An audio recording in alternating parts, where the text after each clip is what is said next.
George Anthony Salisbury, Jr.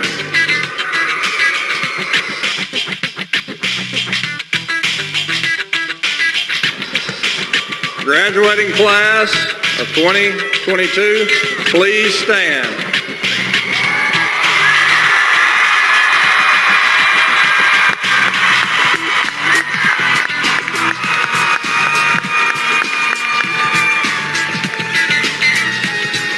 I've asked Mr. Spencer Harden, our Executive President, to lead in the turning of the tassels. On behalf of the Superintendent and the School Board of DeSoto County Schools, I recognize you as graduates of Desoto Central High School. Seniors, change your tassels.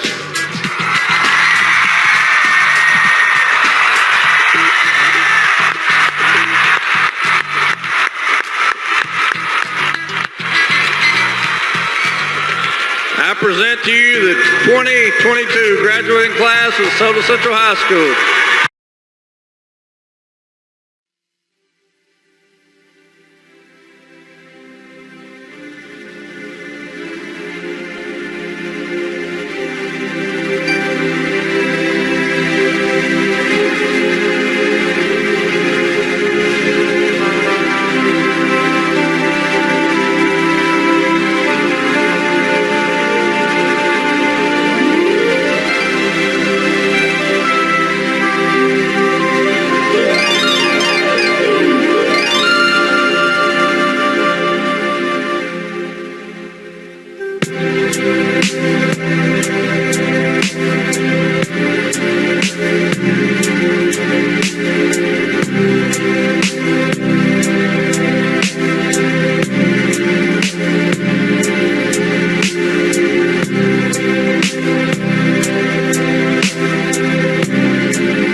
occupational hazards in many jobs.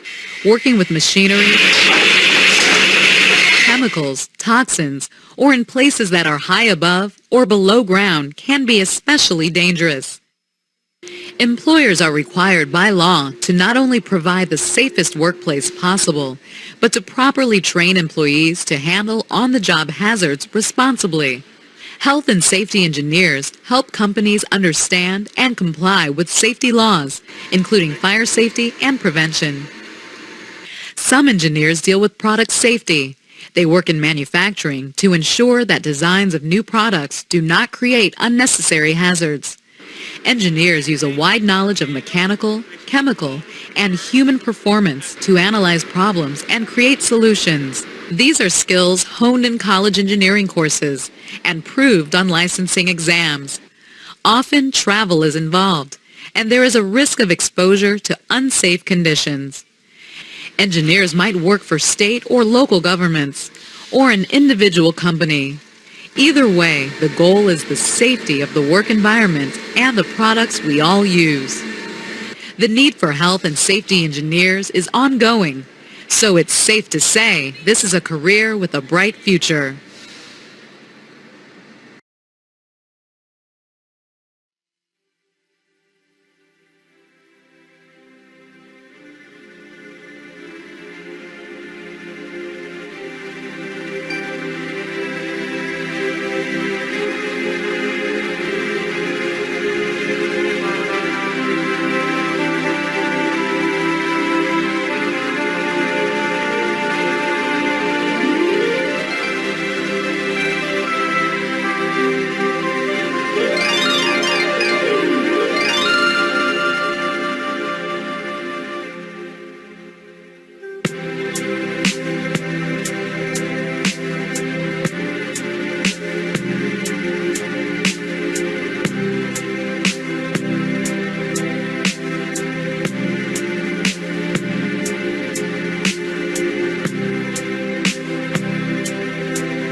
My name is Javon Hood, and I am 103, and I am from MTM, Detroit.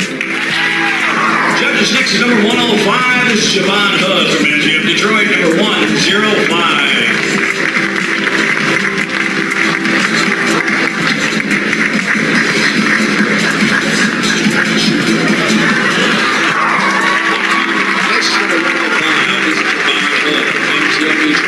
Number 105.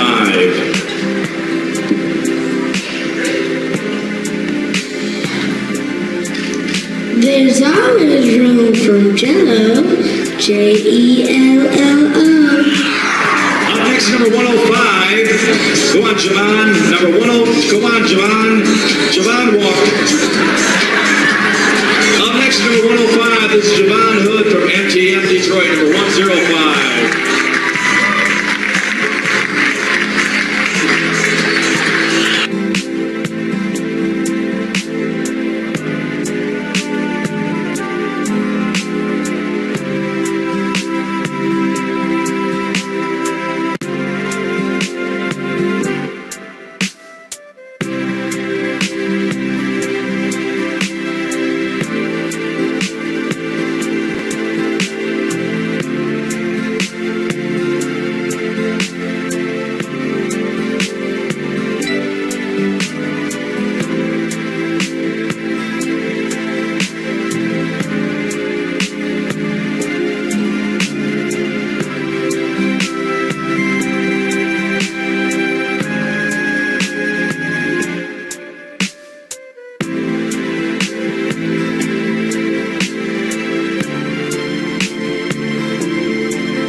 Wesley Michael Hood.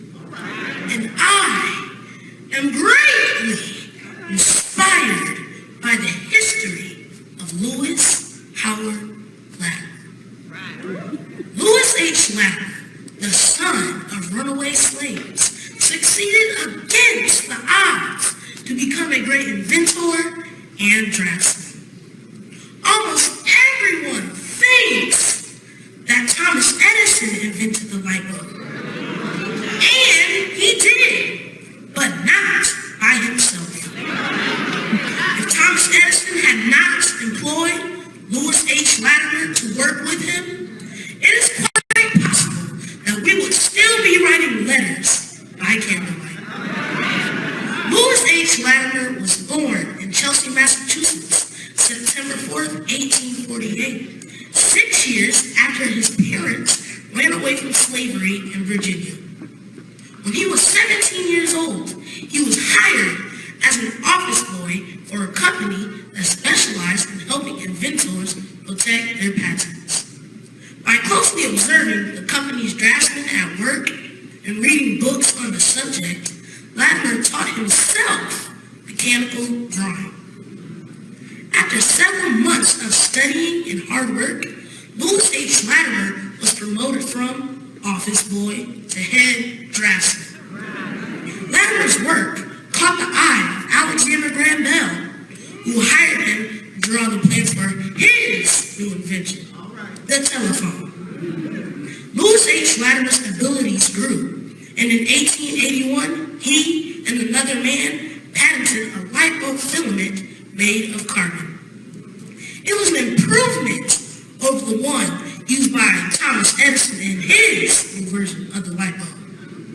Until Latimer's process for making carbon filaments, Edison's light bulb burned only for a few minutes, while Latimer's filament burned for hours. Latimer was soon hired by Edison and became an incredibly valuable employee. Lewis H. Latimer's accomplishments are still relevant today, and they were achieved under similar conditions we now face, such as Black Lives Matter, the Baltimore Uprising, and the recent Oscar So White controversy in Hollywood. Black inclusion was a prevalent theme in Latimer's era, just as it is today.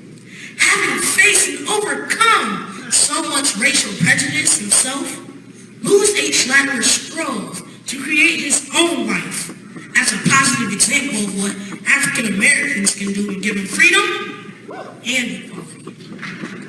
Lewis H. Latimer advanced our modern technology despite hindrances that could have deterred him, despite obstacles that could have blocked him, and despite stumbling blocks and pitfalls that could have weakened him.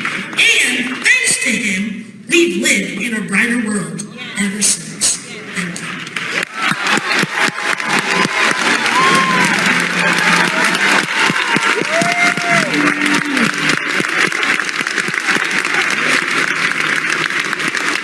Come on, give these young people a hand. God bless you. Y'all can return to your seat. Amen.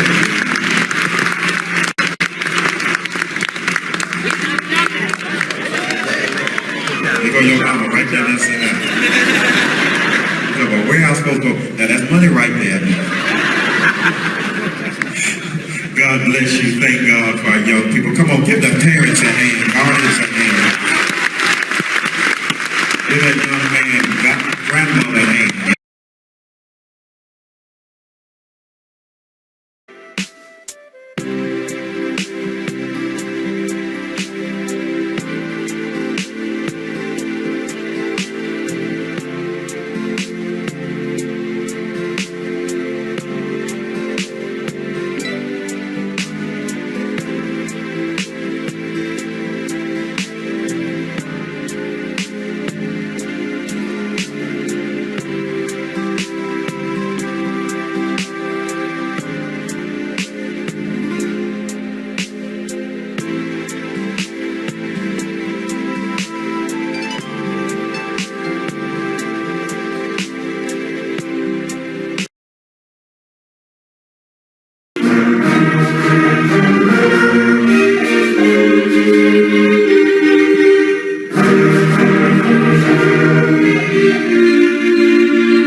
sharing my thoughts on the theme, Imagine a Life Without Limits.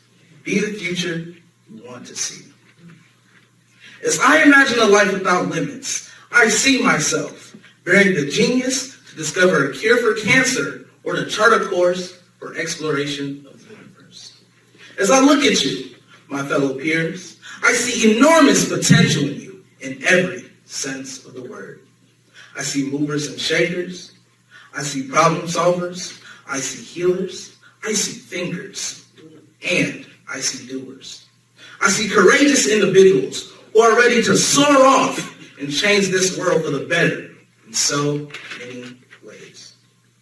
If someone were to observe our world from the outside, they would see some terrible sights, hear some terrible sounds, and probably feel some terrible feelings. However, it is in these very moments when everything seems so hopeless that we have a real chance to grow into something better.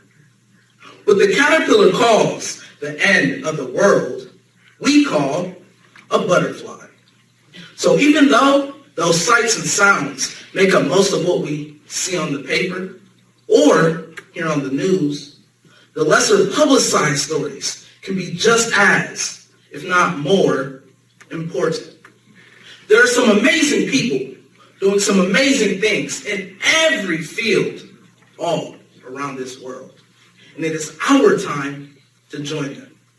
If we trust our abilities, the unimaginable will become not only imaginable, but attainable. I'm reminded that according to all known laws of aviation, that there is no way that a bumblebee should be able to fly. Its wings are too small to get its fat little body off the ground. But the bumblebee doesn't know that. So it goes on flying anyway. Consequently, because the bumblebee pays no attention to what is impossible, unimaginable, or unattainable, neither should we. But remember this, my fellow peers. If we want to see change, it must first start within. It's that simple, and it's that profound. Mahatma Gandhi once said, you must be the change that you wish to see in the world.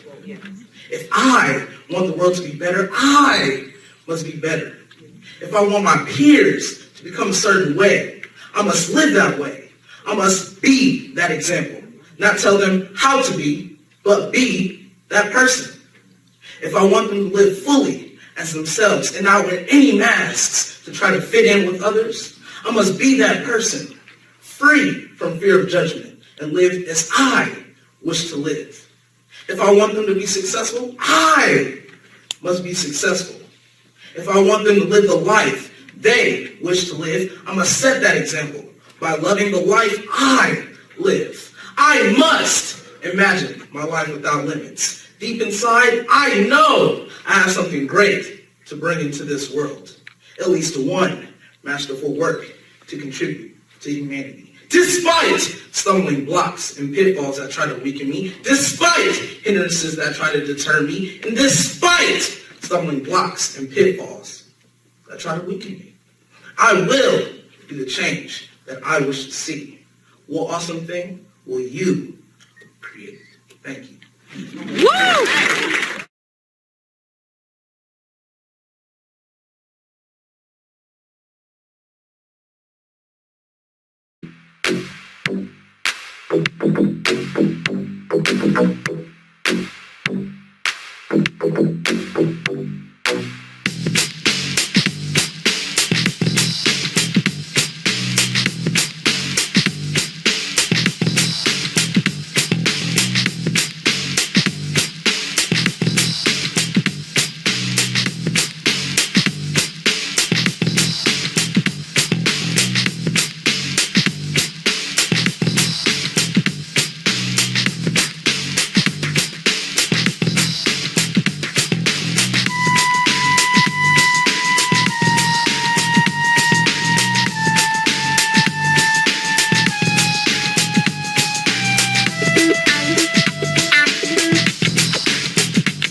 Thank you.